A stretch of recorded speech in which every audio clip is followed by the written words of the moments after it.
नमस्कार और स्वागत है हमारी आज की इस खास पड़ताल में। आज हमारे सामने कोई लेख या रिपोर्ट नहीं है, बल्कि एक कहानी है।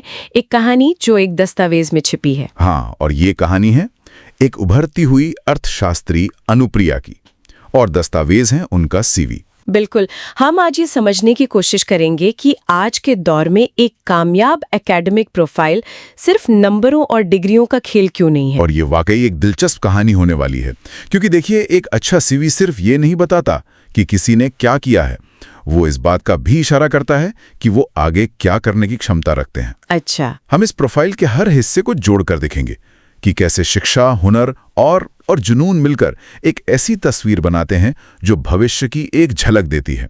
हमारा मिशन है, कह सकते हैं, इस कोड को डिकोड करना। चलिए तो फिर इस डिकोडिंग को शुरू करते हैं।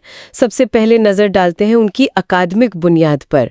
10वीं में 95%। ये तो साफ है कि शुरुआत बहुत ही मजबूत हुई है, मतलब इमारत की नींव बहुत पक्की रखी गई है। हाँ, और ये नींव बहुत जरूरी है। कई लोग कहते हैं कि स्कूल के नंबरों का क्या है, वो तो कोई बाद में पूछता भी नहीं। लेकिन ये 95% सिर्फ नंबर नहीं है। ये उस उम्र में अनुशासन, मेहनत करने की आदत और चीजों को जल्दी सीखने की क्षमता का सबूत है। सही बात है।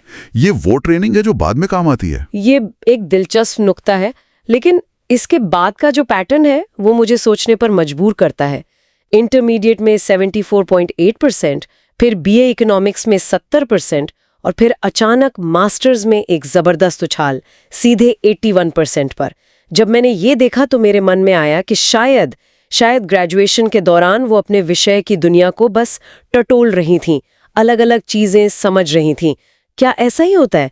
क्या असली विशेषज्ञता की आग मास्टर्स में आकर ही जलती है? आपने बिल्कुल सही नस पकड़ी है। यही एक छात्र के एकेडमिक सफर की सबसे स्वाभाविक और खूबसूरत बात होती है। ग्रेजुएशन यानी बीए एक समंदर की तरह है। आप किनारे पर खड़े होकर उसकी विशालता को देखते हैं, हर तरह की लहरों को समझते हैं, थोड़ा बहुत तैरना सीखते हैं। हाँ। आप मैक्रो इकोनॉमिक्स भी पढ़ते हैं, मगर भी भारतीय अर्थव्यवस्था भी। ये एक तरह का बफे होता है। मतलब आप हर चीज का स्वाद चखते हैं। बिल्कुल। लेकिन मास्टर्स उस समुद्र में गहरी डुबकी लगाने जैसा है। तब तक आप तय कर चुके होते हैं कि आपको किस दिशा में जाना है। एमए में 81% का स्कोर ये चीख कर कह रहा है कि जैसे जैसे अनुप्रिया अर्थशास्त्र की गहराई में उतरी, उनका जुनून और उनकी पकड़ दोनों मजबूत होते गए। वाह! ये दिखाता है कि उन्होंने अपना स्पेशल सब्जेक्ट ढूंढ लिया था, और अब वो सिर्फ पढ़ नहीं रही थी, बल्कि उस विषय में जी रही थी। और उनके संस्थान भी इसमें एक अहम भूमिका निभाते होंगे, है ना? मगध महिला कॉलेज और फिर central university of south Bihar, ये तो काफी नामी गियामी संस्थान है। हाँ, और ये सिर्फ ब्रांडिंग का मामला नहीं है। अच्छे संस्थानों का माहौल, वहां के प्रोफेसर्स की क्वालिटी और जो आपके साथी छात्र होते हैं उनका स्तर, ये सब मिलकर आपके सोचने का तरीका बदल देते हैं। सही बात है। जहां अकादमिक उत्कृष्टता को बहुत गंभीरता से लिया जाता है। ठीक है, तो उनकी अकादमिक तैयारी मजबूत है, लेकिन आज की दुनिया में सिर्फ डिग्री काफी नहीं होती। आपको कोई आधिकारिक मोहर भी चाहिए होती है, एक गोल्ड स्टैंडर्ड। और लगता है उनके पास वो भी है। जून 2024 में यूजीसी नेट क्वालिफाई करना। मैं हमेशा से ये सोचती थी कि पीएचडी के बाद तो कोई भी प्रोफेसर बन सकता है, तो फिर इस नेट परीक्षा की क्या जरूरत आन पड़ी? ये इसे इतना खास क्यों बनाती है? ये एक बहुत ही आम सवाल है। देखिए, नेट यानी नेशनल एलिजिबिलिटी टेस्ट सिर्फ एक और परीक्षा नहीं है, ये अकादमिक दुनिया का पासपोर्ट है। पासपोर्ट? हाँ, आप इसे ऐसे समझिए कि भारत में हजारों कॉलेज और यूनिवर्सिटी हैं। हर जगह का पढ़ाने का स्तर, परीक्षा का तरीका सब अलग अलग हो सकता है। ऐसे में एक राष्ट्रीय स्तर का पैमाना कैसे तय हो कि कौन व्यक्ति असिस्टेंट प्रोफेसर बनने या रिसर्च करने के काबिल है? अच्छा, तो नेट वो पैमाना है, एक नेशनल स्टैंडर्ड। एकदम सही। नेट पास करने का मतलब है कि आप पूरे देश के अकादमिक समुदाय को एक सिग्नल दे रहे हैं कि मुझे मेरे विषय की गहरी समझ है और मैं पढ़ाने के लिए राष्ट्रीय स्तर पर योग्य हूँ। ये किसी भी यूनिवर्सिटी को यह भरोसा देता है कि उम्मीदवार की अपने विषय पर पकड़ मजबूत है। और ये हाल ही में पास किया उन्होंने, जून 2024 में। और ये तो सोने पे सुहागा है। इसका मतलब है कि उनका ज्ञान बासी नहीं है, वो आज के अर्थशास्त्र के ताजा तरीन विचारों और सिद्धांतों से पूरी तरह वाकिफ हैं। अब मुझे समझ आया कि ये इतनी बड़ी बात क्यों है। ये उनके सीवी का एक तरह से क्लाइमैक्स है। चलिए अब उनके काम के उस हिस्से पर आते हैं जो मुझे सबसे ज्यादा आकर्षक लगा, उनका शोध प्रबंध। शीर्षक है बिहार में महिला श्रम बल की भागीदारी को प्रभावित करने वाले सामाजिक आर्थिक कारकों का विश्लेषण। इसे एक एकेडमिक टॉपिक नहीं लगता, ये तो सीधी सीधी जमीनी हकीकत से जुड़ी बात है। मतलब होता था जीडीपी, महंगाई दर और बड़े बड़े राष्ट्रीय आंकड़े। लेकिन पिछले कुछ दशकों में एक बहुत बड़ा बदलाव आया। अब दुनिया के सबसे अच्छे अर्थशास्त्री ये समझ रहे हैं कि असली अर्थव्यवस्था लोगों के घरों में, उनके फैसलों में और सामाजिक ताने बाने में बसती है। ये दिलचस्प है। तो आप कह रहे हैं कि ये टॉपिक चुनना अपने आप में एक बड़ा बयान है? बिल्कुल। ये राष्ट्रीय स्तर की बड़ी बड़ी बहसों से ध्यान हटाकर राज्य स्तर पर एक बेहद जरूरी और अक्सर नजरअंदाज किए जाने वाले मुद्दे पर ध्यान केंद्रित करना है। ये दिखाता है कि अनुप्रिया की दिलचस्पी सिर्फ थियरी में नहीं है, बल्कि उन आर्थिक सच्चाइयों में है जो समाज पर सीधा असर डालती हैं। और उनका ये विश्लेषण की शिक्षा, शादी और ट्रेनिंग जैसी चीजें महिलाओं के काम करने के फैसले पर कैसे असर डालती है। हाँ, ये सीधे नीति निर्माण की जड़ पर चोट करता है। और उनके सीवी में लिखा है कि उन्होंने सिर्फ विश्लेषण नहीं किया, बल्कि रणनीतियों की सिफारिश भी की है। और यही बात एक रिसर्चर और एक प्रॉब्लम सॉल्वर के बीच का फर्क तय करती है। उनका काम सिर्फ ये बताना नहीं है कि दीवार में दरार है, वो ये भी बताने की कोशिश कर रही हैं कि इस दरार को भरने के लिए कौन सा सीमेंट इस्तेमाल करना चाहिए। वाह! ये एक नीति उन्मुख, मतलब पॉलिसी ओरिएंटेड सोच है। इस तरह का अकादमिक काम ही है जो सिर्फ लाइब्रेरी की अलमारियों में धूल नहीं फांकता, बल्कि असल में नीतिगत बदलावों को प्रेरित कर सकता है। तो मजबूत अकादमिक नींव, राष्ट्रीय स्तर की योग्यता और जमीन से जुड़ा हुआ शोध। तस्वीर तो काफी प्रभावशाली बन रही है, लेकिन इस तस्वीर में रंग भरने के लिए आजकल कुछ खास उपकरणों की जरूरत पड़ती है। उनके कौशल की लिस्ट पर आते हैं।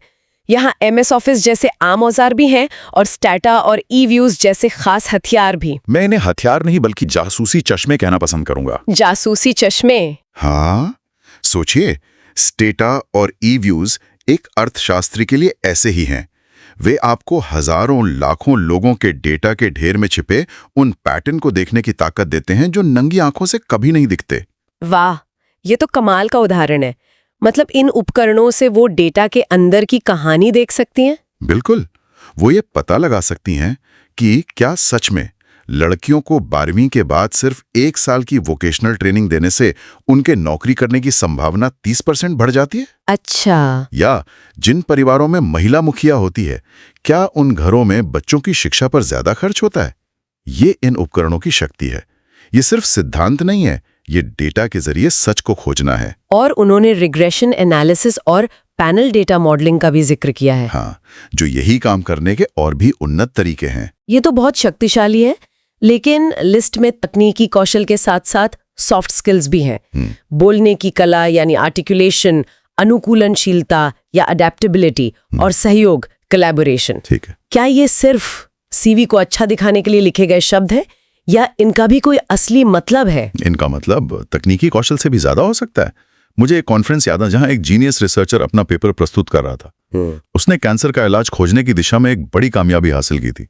उसका काम कमाल का था, पर वो जिस तरह से समझा रहा था इतना जटिल और बोरिंग था कि आधी ऑडियंस सो गई। ओह! उसकी शानदार खोज किसी तक पहुंच ही नहीं पाई। तो एक ब्रिलियंट एनालिसिस भी बेकार है अगर आप उसे समझा ना सकें। ठीक यही बात है। यहीं पर आर्टिकुलेशन यानी अपनी बात को साफ साफ कहने की कला काम आती है। अनुप्रिया की प्रोफाइल बताती है कि वो इस जाल में नहीं फंसेंगी।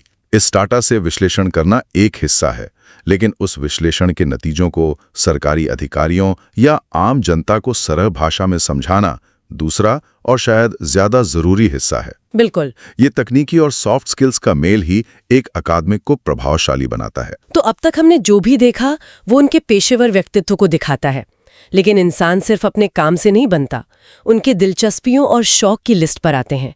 किताबें पढ़ना, डेटा विजुअलाइजेशन, सार्वजनिक भाषण, व्याख्यान और लेखन, ब्लॉगिंग। ये लिस्ट उनके काम से अलग नहीं लगती, बल्कि उसी का एक हिस्सा लगती है। हाँ, और ये एक बहुत अच्छी निशानी है। ये दिखाता है कि वो जो काम करती हैं उससे प्यार भी करती हैं। किताबें पढ़ना और लिखना तो एक अकादमिक के लिए ऑक्सीजन की तरह है, लेकिन इस लिस्ट में एक खजाना छिपा है। कौन सा? Data visualization. मुझे भी ये बहुत दिलचस्प लगा। ये कोई आम शौक तो नहीं है? ये आम शौक नहीं, ये एक सुपर पावर है। डेटा विजुअलाइजेशन का मतलब है जटिल आंकड़ों और विश्लेषण को खूबसूरत और आसानी से समझ में आने वाले ग्राफ, चार्ट और नक्शों में बदल देना। अच्छा। ये डेटा और इंसान की समझ के बीच का पुल है। सोचिए, बिहार में महिला श्रम बल पर अपने 100 पन्नों के शोध को अगर वो सिर्फ एक असरदार नक्शे के जरिए दिखा सकें, जिसमें साफ दिखे कि किन जिलों में स्थिति सबसे खराब है, तो उसका असर कितना ज्यादा होगा। कमाल है। ये तो एक तरह से डेटा को कहानी में बदलने की कला है। आपने सही शब्द इस्तेमाल किया, कहानी। एक अच्छा शिक्षक या शोधकर्ता सिर्फ जानकारी नहीं देता, वो एक कहानी सुनाता है। डेटा विजुअलाइजेशन, सार्वजनिक भाषण और लेखन, ये सब कहानी सुनाने के ही अलग अलग तरीके हैं। सही। ये दिखाता है कि वो न केवल डेटा का विश्लेषण कर सकती हैं, बल्कि उसे लोगों के दिलो दिमाग तक पहुंचाने के रचनात्मक तरीकों के बारे में भी सोचती हैं। उनके शौक उनके पेशे का विस्तार हैं। तो अब सारी कड़ियों को जोड़ते हैं। जब हम इस पूरी प्रोफाइल को एक साथ देखते हैं तो क्या समग्र तस्वीर उभरती है? ये साफ है कि ये सिर्फ कुछ पन्नों पर लिखी उपलब्धियों की सूची नहीं है। नहीं, ये एक मुकम्मल कहानी है। ये कहानी है एक नए दौर की अर्थशास्त्री की, एक ऐसी पेशेवर जिसकी बुनियाद बिहार के प्रतिष्ठित संस्थानों में पड़ी है, जहां उसने जमीनी हकीकतों को समझा, जिसके तर्कश में स्टार्टा और ईव्यूज जैसे आधुनिक तकनीकी तीर हैं, और जिसके पास अपनी बात को असरदार ढंग से रखने के लिए आर्टिकुलेशन और डेटा विजुअलाइजेशन जैसे हुनर हैं। तो ये सिर्फ एक अकेडमिक की प्रोफाइल नहीं है, बल्कि एक तरह से भविष्य के पॉलिसी मेकर का ब्लूप्रिंट है। आप ऐसा कह सकते हैं। ये प्रोफाइल दिखाती है कि अनुप्रिया सिर्फ एक सिद्धांतवादी नहीं है, वो एक विश्लेषक हैं, एक संचारक हैं और एक समस्या समाधानकर्ता बनने की पूरी क्षमता रखती हैं। बिल्कुल। यूजीसी नेट की योग्यता उनकी विशेषज्ञता पर राष्ट्रीय मोहर है, और उनका शोध प्रबंध उनकी सामाजिक चेतना और जमीन से जुड़े रहने की नीयत को दर्शाता है। ये एक बहुत ही संतुलित और शक्तिशाली प्रोफाइल है। वाकई, आज हमने देखा कि कैसे एक सीवी के पन्ने एक व्यक्ति के जुनून, मेहनत और भविष्य की पूरी कहानी बयान कर सकते हैं। बिल्कुल। और ये हमें एक आखिरी विचार पर छोड़ जाता है जो हमारे श्रोताओं के लिए है। जरा सोचिए, जब बिहार जैसे क्षेत्र की जमीनी समझ की गहरी समझ डेटा का विश्लेषण करने की तकनीकी ताकत के साथ मिलती है और उसे सरल भाषा में समझाने की कला भी साथ हो, तो क्या एकेडमिक शोध सिर्फ कागजों और सेमिनारों तक सीमित रह सकता है, या फिर ये वो चिंगारी बन सकता है जो असल में नीतिगत बदलावों की आग को हवा दे? अनुप्रिया जैसी प्रोफाइल इसी सवाल का एक उम्मीद भरा जवाब देती है।